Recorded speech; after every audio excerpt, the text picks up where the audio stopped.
Hi అందరికీ. Welcome back to the channel. Jainik power and cables limited గురించి discuss చేద్దామండి. ఈ కంపెనీ 2011లో స్టార్ట్ చేశారు. అండ్ ఈ కంపెనీ ఒక లొకేషన్ వచ్చేసి హర్యానాలో ఉంది. వీళ్ళేంటంటే మెయిన్‌గా డిఫరెంట్ ఇండస్ట్రియల్ అండ్ ఎలక్ట్రికల్ ఇండస్ట్రీ‌కి సంబంధించిన అల్యూమినియం రాడ్స్‌ని అయితే వీళ్ళు సెల్ చేసేవాళ్ళు. అందులో వీళ్ళకి డెకేడ్ ఆఫ్ ఎక్స్‌పీరియన్స్ అయితే ఉంది ఈ మెటల్ ఇండస్ట్రీస్‌కి సంబంధించి. అండ్ 2023 నుంచి వీళ్ళు అల్యూమినియం రాడ్స్‌ని మ్యానుఫ్యాక్చరింగ్ చేయడం కూడా స్టార్ట్ చేశారు. అండ్ ఆ తర్వాత వీళ్ళ బిజినెస్‌లో గ్రోత్ అయితే చూసాము మంచిగానైతే చెప్తున్నారు. అండ్ వీళ్ళొచ్చేసి ఈ ఈహెచ్ఎస్ స్టాండర్డ్స్‌ని మెయింటైన్ చేస్తూ వీళ్ళ యొక్క ప్రొడక్ట్‌ని వితిన్ ఇండియాలోనే సెల్ చేస్తున్నట్టు చెప్తున్నారు.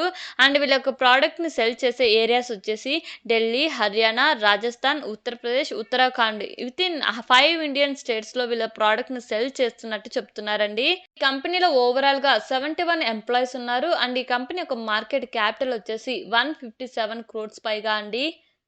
సో, ఓవరాల్ బిజినెస్ వైస్‌గా చెప్పాలంటే వీళ్ళు సెల్ చేయడం నుంచి మ్యానుఫ్యాక్చరింగ్ దాకా వీళ్ళ బిజినెస్ ఎక్స్‌పాన్షన్ అనేది జరిగింది.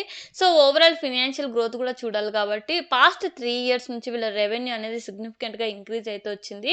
సో, 2023లో వీళ్ళ రెవెన్యూ 67 క్రోర్స్ ఉంటే 2025 ఫినాన్షియల్ ఇయర్‌కి వీళ్ళ రెవెన్యూ అనేది 352 క్రోర్స్ పైగా అయితే ఇంక్రీజ్ అయింది. సో, 24, 25 ఫినాన్షియల్ ఇయర్ కంపేర్ చూస్తే almost 4% year on year growth అయితే కనపడింది. సో, దీన్ని బట్టి చూస్తే బిజినెస్ ఎక్స్‌పాన్షన్ అనేది స్ట్రాంగ్‌గా అయితే జరుగుతుందిక్కడ. అండ్ నెక్స్ట్ ప్రాఫిట్స్‌లో చూసినట్లయితే 0.15 క్రోర్స్ నుంచి 9.24 క్రోర్స్ పైగా ఇంక్రీజ్ అయింది. ఫినాన్షియల్ ఇయర్ 2023 నుంచి 25 దాకా చూసుకుంటే. సో, ఆల్‌మోస్ట్ 84% ఇంప్రూవ్‌మెంట్ అయితే కనపడుతుంది. ప్రీవియస్ ఇయర్స్‌తో మనం కంపేర్ చేసి చూసుకున్నట్లయితే. సో, ఇక్కడ ప్రాఫిటబిలిటీ పరంగా కూడా స్ట్రాంగ్‌గా ఇంప్రూవ్‌మెంట్ అయితే కనపడుతుందండి. అండ్ దీంతో పాటు నెట్ వర్త్ కూడా ఇంక్రీజ్ అయింది. అండ్ టోటల్ అసెట్స్‌లో కూడా మనకి గ్రోత్ అయితే కనపడింది. అండ్ కమింగ్ టు ద డెప్ట్ విషయానికొస్తే వీళ్ళకి స్టేబుల్‌గానే ఉంది. ఎందుకంటే ఫినాన్షియల్ స్టెబిలిటీ గానీ, లేదా ప్రాఫిటబిలిటీ, రెవెన్యూ పరంగా చూస్తే లాస్ట్ 3 ఇయర్స్ నుంచి వీళ్ళు స్ట్రాంగ్‌గానే ఉంది.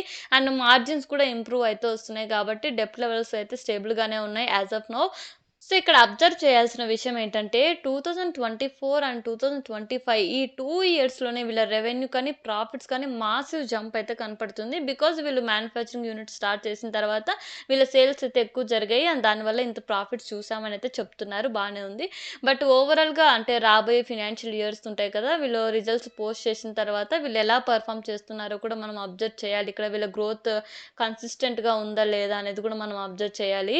ఈ కంపెనీ యొక్క ప్రొడక్ట్స్ వచ్చేసి మెయిన్‌గా డొమెస్టిక్‌లోనే సెల్ చేస్తున్నారు. 100% ఇంటర్నేషనల్‌గా అయితే సెల్ చేయట్లేదు. అండ్ సప్లయర్స్ కూడా వీళ్ళకి డొమెస్టిక్‌లోనే విచ్ ఈస్ 98% సప్లయర్స్ డొమెస్టిక్‌లోనే ఉన్నట్టు చెప్తున్నారు. అండ్ ఈ కంపెనీ యొక్క ప్రొడక్ట్ వైస్ మనం రెవెన్యూ చూసినట్లయితే అల్యూమినియం వైడ్ రాడ్ నుంచి 98% రెవెన్యూ వస్తుంటే, అల్యూమినియం డ్రాస్ నుంచి వీళ్ళకు 15% రెవెన్యూ వస్తున్నట్టు చెప్తున్నారు. సో, ఈ 2 ప్రొడక్ట్స్ మీద ఎక్కువ డిపెండెన్స్ అయితే ఉందండి. ఈ 2 ప్రొడక్ట్స్ యొక్క ఆర్డర్స్ రెడ్యూస్ అయినా, క్యాన్సిల్ అయినా లేదా డిమాండ్ లేకపోతే మాత్రం ఓవరాల్ బిజినెస్ అండ్ ఫినాన్షియల్‌గా కూడా చాలా ఇంపాక్ట్ అయితే పడిద్ది. Coming to the IPO details అండి. జూన్ 10థ్ ఓపెన్ అయ్యి జూన్ 12థ్ క్లోజ్ అయితుంది. ఫేస్ వాల్యూ వచ్చేసి 10 పర్ షేర్. ప్రైస్ బ్యాండ్ వచ్చేసి 100-110 పర్ షేర్ అండి. లాట్ సైజ్ వచ్చేసి 1200 షేర్స్. ఐపీఓ ద్వారా వీళ్ళు 51 క్రోర్స్ అయితే రైజ్ చేస్తున్నారు.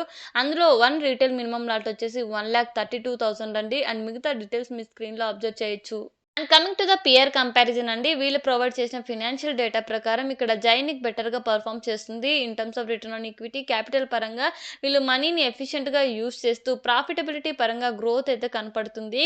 అండ్ ఆర్‌ఫిన్ ఇండియా, హిండ్ అల్యూమినియం చూసినట్టయితే ఇక్కడ సైజ్ పరంగా ఆర్ సేల్స్ పరంగా చెప్పాలంటే చాలా పెద్ద కంపెనీస్. బట్ ఓవరాల్ ప్రాఫిటబిలిటీ పరంగా, మార్జిన్ పరంగా చెప్పాలంటే ఇక్కడ జైనికే బెటర్‌గా పెర్ఫార్మ్ చేస్తుంది.